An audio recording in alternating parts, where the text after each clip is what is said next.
selamat pagi, selamat berjumpa pada pembelajaran kita selanjutnya. Bagaimana kabar pada hari ini? Bapak harap semuanya dalam keadaan sehat. Nah, pada kesempatan kali ini kita akan belajar mengenai keterkaitan antar bangun datar. Tentu kamu masih ingat apa saja bangun datar segi empat yang sudah kita pelajari. Ada persegi, persegi panjang, jajar genjang, belah ketupat, layang-layang, dan juga trapesium.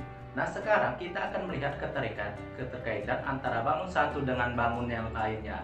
Untuk lebih jelasnya, coba kamu perhatikan penjelasan Bapak berikut ini. Misalnya kita akan melihat keterkaitan antara bangun persegi dengan persegi panjang. Ini gambar persegi, kemudian ini gambar persegi panjang.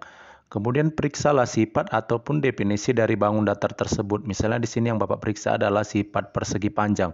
Maka untuk melihat keterkaitannya kita hanya melihat dari sisi, sudut maupun diagonalnya. Dari sisinya, persegi panjang memiliki dua pasang sisi berhadapan sama panjang dan sejajar. Serta dari sudutnya, semua sudutnya siku-siku.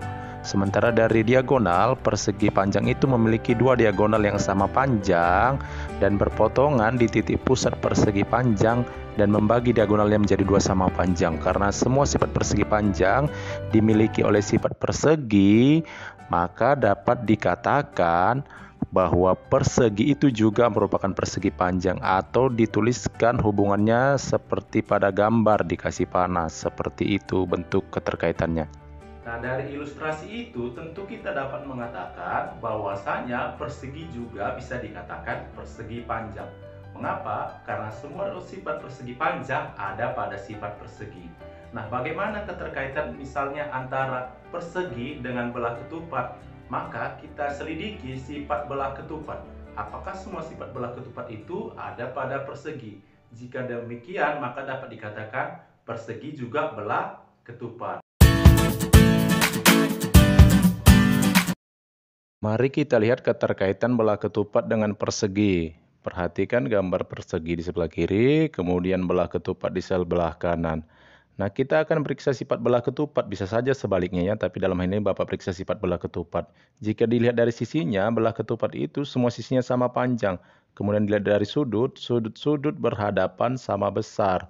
Kemudian jika dilihat dari diagonal, belah ketupat ini memiliki dua diagonal yang saling berpotongan tegak lurus dan membagi kedua diagonalnya menjadi dua sama panjang.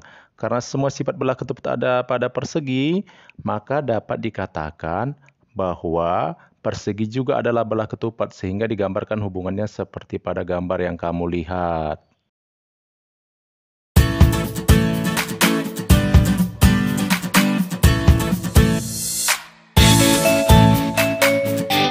Sebagai contoh, misalnya Andi akan membuat bingkai dari 4 buah kayu lurus dan harus berbentuk segi 4 dengan kriteria sebagai berikut. Dua pasang sisi berhadapannya harus sama panjang dan sejajar, kemudian sudut-sudut berhadapannya harus sama besar.